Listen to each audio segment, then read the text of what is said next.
The arrival of Dr. Elena Rodriguez. The transport ship Galactic Justice shuddered as it docked with detention complex Zara 9, and Dr. Elena Rodriguez felt her stomach drop for reasons that had nothing to do with artificial gravity. Through the small porthole, she could see the massive prison station floating against the backdrop of a dying red star. The entire structure looked like it had been designed by someone who believed that hope was a luxury criminals didn't deserve. Elena adjusted her simple gray jumpsuit and ran her fingers through her dark hair, trying to process how her life had led to this moment. 6 months ago, she had been one of Earth's leading xenobiologists, working in sterile laboratories and publishing papers on interspecies medical compatibility. Now she was classified as a Class 15 Death World criminal, sentenced to indefinite detention for what the Galactic Medical Council had termed reckless biological warfare. The irony wasn't lost on her. She had saved over 12 million lives across 4 different species when she developed a cure for the Rigel plague. The problem was, she had done it without proper authorization, using techniques that violated 17 different galactic medical protocols. The fact that her cure worked didn't matter to the bureaucrats. What mattered was that she had proven that humans from Class 15 Death Worlds could manipulate biological systems in ways that terrified the galactic community. The docking clamps engaged with a metallic clang that echoed through the transport ship. Elena stood up, gathering her small bag of personal possessions, a photo of her family back on Earth, a worn copy of Darwin's Origin of Species, and a small sample kit she had somehow managed to keep through processing. The guards hadn't known what it was, and Elena hadn't volunteered the information. Prisoner 7749 Delta, prepare for transfer, announced the ship's AI in the flat, emotionless tone that Elena had grown to hate over the past 3 weeks of transport. The airlock hissed open, and Elena got her first look at the interior of Zara 9. If the outside had been designed to crush hope, the inside was meant to pulverize it into dust. The walls were a sickly green color that seemed to absorb light rather than reflect it, and the air had that recycled metallic taste that spoke of life support systems pushed to their limits. Warden Clix was waiting for her in the docking bay, flanked by 6 guards in full combat armor. The warden belonged to the Chitauri species, which meant he looked like someone had crossed a praying mantis with a very bureaucratic nightmare. His compound eyes reflected the harsh lighting as they focused on Elena with what she assumed was intense scrutiny. Dr. Elena Rodriguez, Warden Clix said, consulting a datapad with one of his 4 arms while the others remained perfectly still. His voice had the clicking, mechanical quality common to his species. Former xenobiologist, convicted of unauthorized biological manipulation and deployment of Class 15 medical techniques. Sentence: indefinite detention pending galactic security review. That's me, Elena replied, trying to keep her voice steady. She had learned during her processing that showing fear or anger only made things worse. Though I prefer to think of myself as someone who saved 12 million lives. One of the guards, a reptilian species Elena didn't recognize, hissed softly at her response. Warden Clix's mandibles clicked in what might have been disapproval. Your motivations are irrelevant, prisoner. What matters is that you have demonstrated the capacity for biological warfare that makes your species so concerning. Clix gestured with a free arm toward the corridor leading deeper into the prison. You will be housed in Block C, maximum security. Your cellmates have been selected based on compatibility assessments. Elena fell into step between the guards, noting how they maintained a careful distance from her. She had gotten used to this during transport, but it still felt surreal. She was a middle-aged scientist who spent most of her time looking through microscopes and worrying about her mother's arthritis. The idea that these armored soldiers were afraid of her would have been funny if it weren't so sad. The walk through the prison gave Elena her first real sense of the place's scope. Zara 9 was enormous, with multiple levels stretching both above and below the central hub. Through reinforced windows, she could see exercise yards, workshops, and what looked like educational facilities. Despite the oppressive atmosphere, it seemed like someone had made at least some effort to provide rehabilitation opportunities. Warden, Elena said as they walked, what's the average sentence length here? That depends on the crime and species, Clix replied without looking back. Standard violent offenders serve between 5 and 15 standard years. Financial criminals typically serve 2 to 8 years. War criminals and terrorists serve life sentences. And Class 15 Death World criminals? This time, Clix did look back, his compound eyes reflecting what Elena was beginning to recognize as the universal galactic expression for barely controlled panic. You are the first we have housed here, Dr. Rodriguez. We are learning as we go.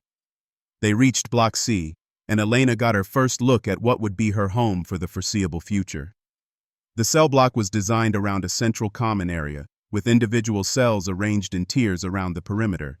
The lighting was better here than in the corridors, and Elena could see that the common area had tables, chairs, and what looked like recreational equipment. Most importantly, she could see her fellow prisoners. The diversity was staggering. There were beings she recognized from her xenobiology studies, Altarians with their distinctive blue skin and extra arms, vegan crystalline entities that looked like living gemstones, and several species of gas-based lifeforms contained in environmental suits. But there were also creatures she had never seen before, reminders of just how vast and varied the galaxy really was. The conversation in the common area died completely as Elena and her escort appeared. Every prisoner, regardless of species, turned to stare at her with expressions that ranged from curiosity to outright terror.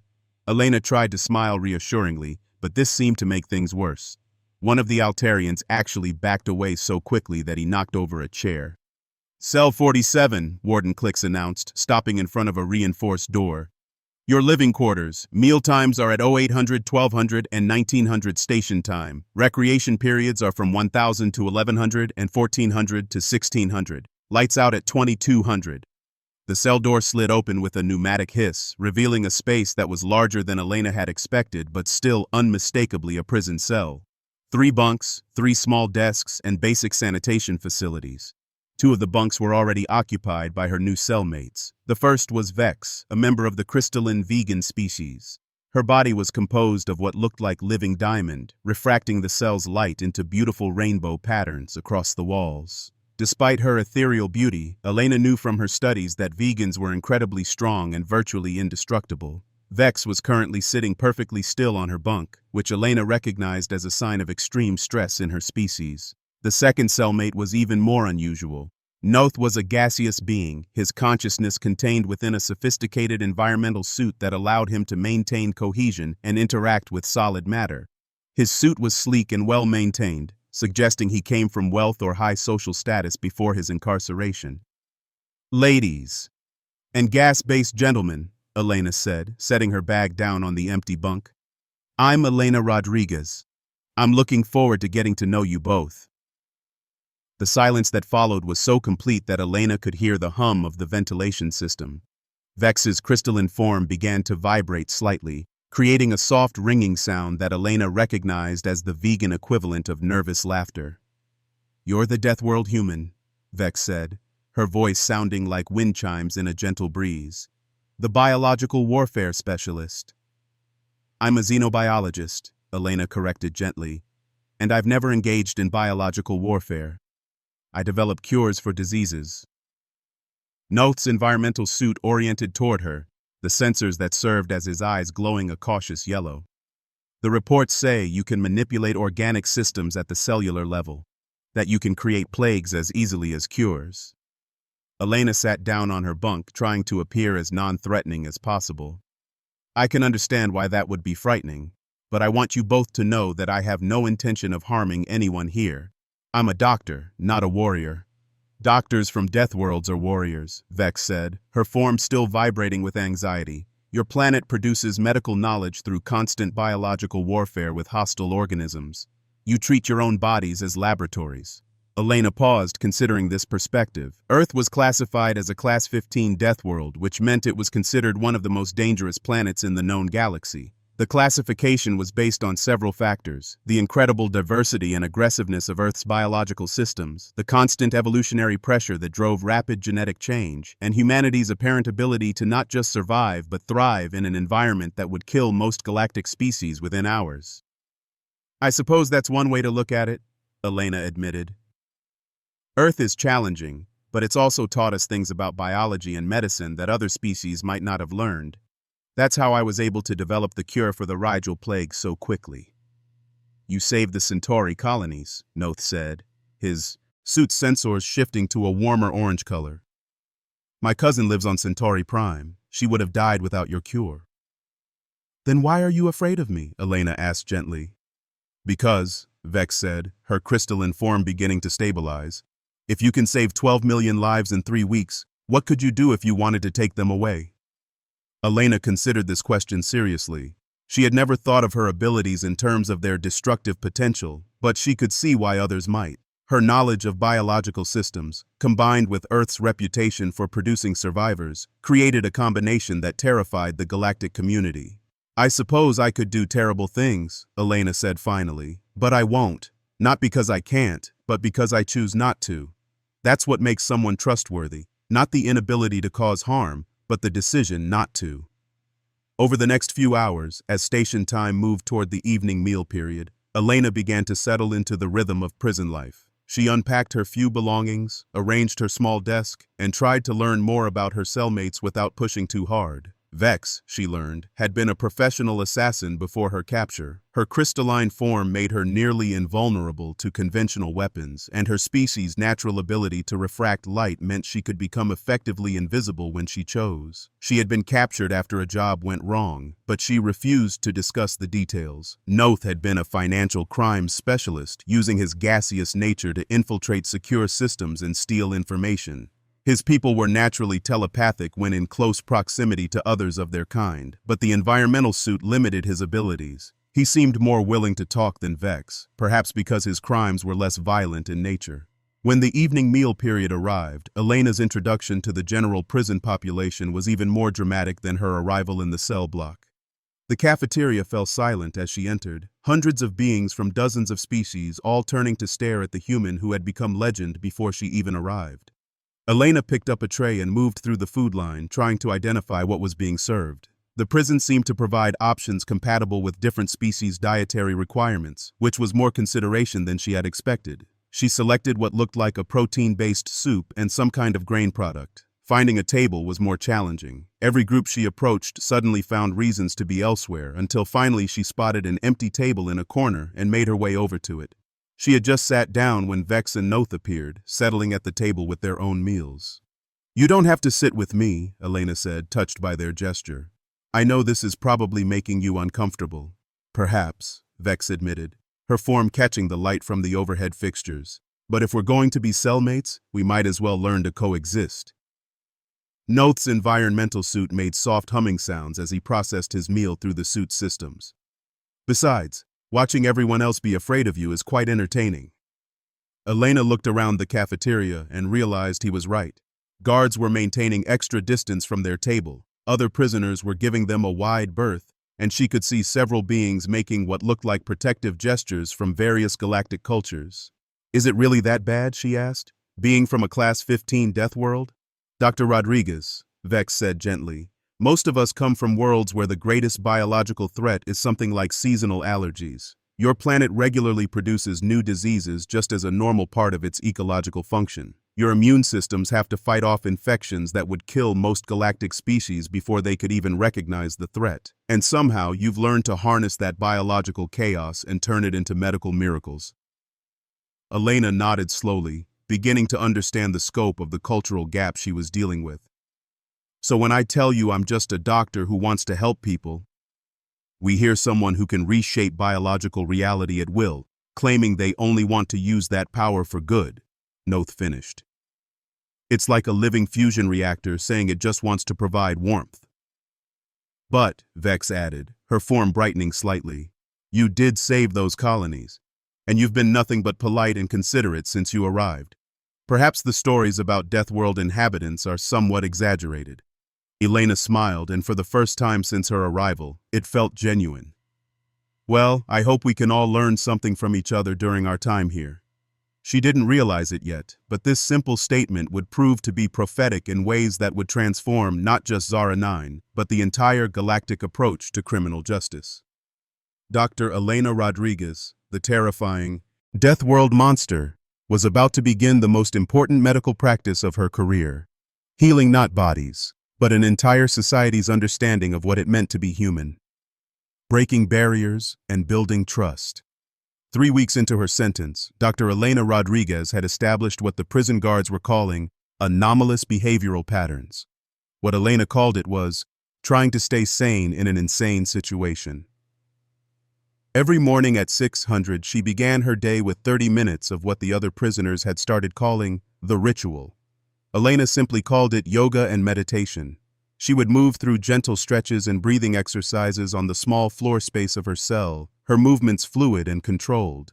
To the guards watching through the surveillance systems, it looked like combat preparation. To her cellmates, it looked like some kind of death world spiritual practice that might involve communicating with dangerous spirits.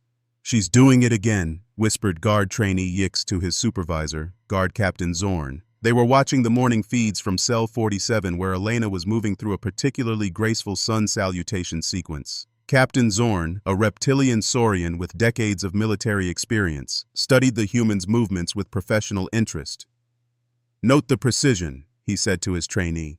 "Every motion serves a purpose. This is clearly advanced combat conditioning disguised as meditation." In reality, Elena was thinking about her grandmother's garden back on Earth and trying not to cry. The meditation helped her maintain emotional equilibrium in a situation that grew more surreal every day. After her morning routine, Elena would wash and prepare for breakfast. This too had become a source of fascination for the prison staff, particularly Dr. Thane, the facility's chief medical officer. The avian Aquilin had been watching Elena's adaptation to prison nutrition with growing amazement. "She's processing prison rations more efficiently than species that evolved specifically for institutional food," Dr. Thane reported to Warden Clicks during their weekly meeting. "Her digestive system is extracting nutrients from sources that should be marginally toxic to her biochemistry." "Is this dangerous?" Warden Clicks asked, his compound eyes reflecting concern. "That's just it. I don't know. Human biology is unlike anything in our medical databases. They seem to thrive on challenges that would stress other species to the point of system failure." What Elena was actually doing was applying basic nutritional science and using the small sample kit she had smuggled in to supplement the prison diet with trace minerals she extracted from what others considered waste products. It was a skill she had learned during her graduate studies on resource-scarce research stations, but to the galactic medical community, it looked like biological alchemy. The real breakthrough came during Elena's 4th week, when prisoner 3891 Gamma collapsed in the exercise yard. The Tenthari offender had been serving a sentence for currency fraud, and like most of his species, he required a very specific atmospheric mixture to maintain proper organ function. Something had gone wrong with his environmental suit, and he was going into respiratory shock. Prison medical protocols required that the guards maintain a safe distance and call for Dr. Thane, who was currently in surgery with another patient. The Tenthari was dying, and everyone knew it, but no one was willing to risk approaching what looked like a potentially contagious medical emergency. Everyone except Elena. She had been on the other side of the yard when the commotion started, but she arrived at the scene before any of the guards could stop her. The Tenthari was convulsing, his environmental suit flashing warning lights in patterns that Elena's xenobiology training helped her interpret immediately. "Atmospheric poisoning," she said, kneeling next to the convulsing alien. "His suit's filtration system is malfunctioning." "Stand back!" Guard Captain Zorn shouted, raising his energy weapon. "Maintain distance from the infected prisoner." Elena ignored him, her hands already working on the environmental suit's emergency release mechanisms. "He's not infected, he's suffocating. If I don't fix his atmospheric mix in the next 2 minutes, he's going to die." What happened next would become legend throughout the prison system. Elena Rodriguez, the terrifying Death World human, opened her own environmental suit, something that should have killed her instantly in the alien atmosphere of the exercise yard, and began manually regulating the Tenthari's breathing using mouth-to-suit resuscitation techniques that she improvised on the spot. The watching prisoners saw a human being voluntarily expose herself to a potentially toxic environment to save the life of someone from a completely different species. The guards saw a Class 15 Death World entity demonstrating immunity to atmospheric hazards that would incapacitate trained soldiers. Elena saw a patient who needed help. "His atmospheric pressure is stabilizing," she called out, still working on the suit's mechanisms.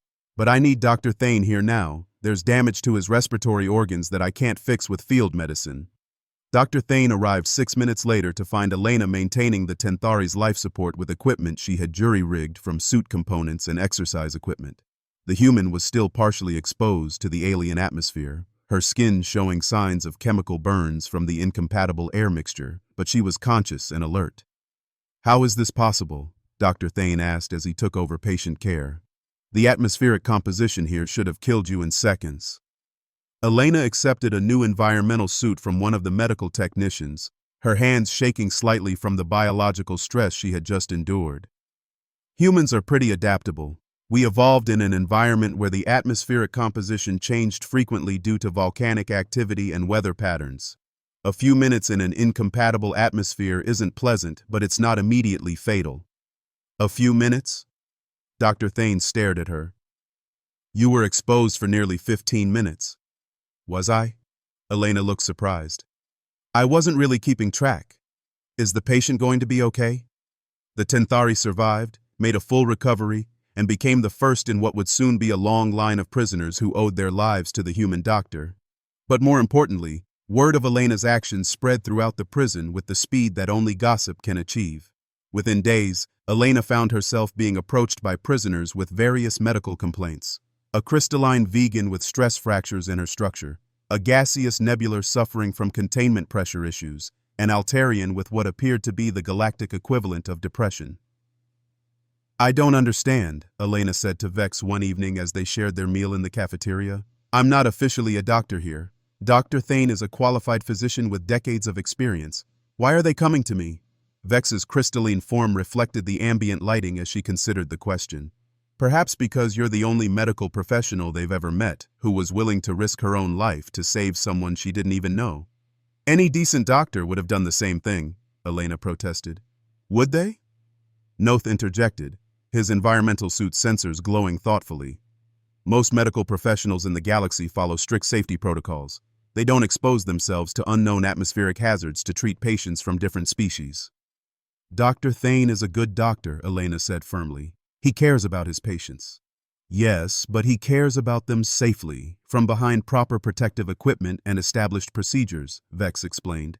"You cared about that Tenthari more than you cared about your own safety. That's not normal galactic behavior."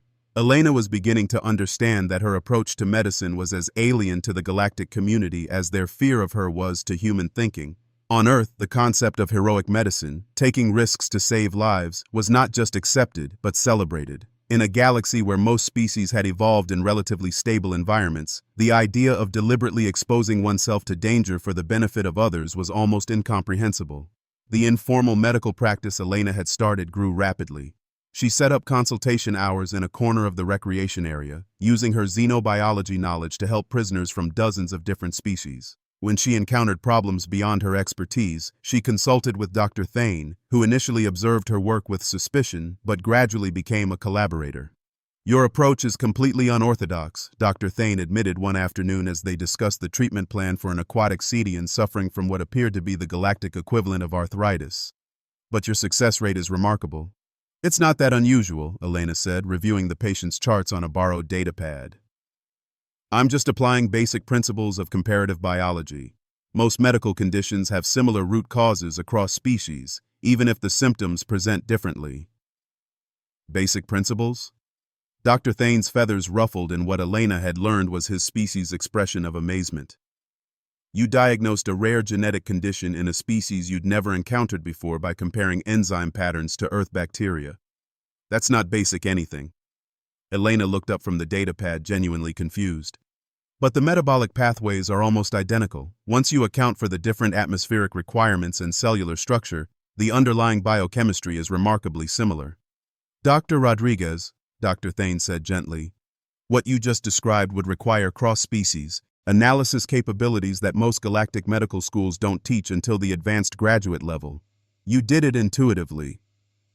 The realization hit Elena like a physical blow. Her training on Earth, her experience with the incredible biological diversity of a Class 15 death world, had given her analytical tools that the galactic medical community considered almost impossible to master. She wasn't just a competent doctor, she was working at a level that was practically supernatural by galactic standards. "Oh," she said quietly, "I'm beginning to understand why everyone was so scared of me." The changes Elena brought to Zara 9 extended far beyond medical care.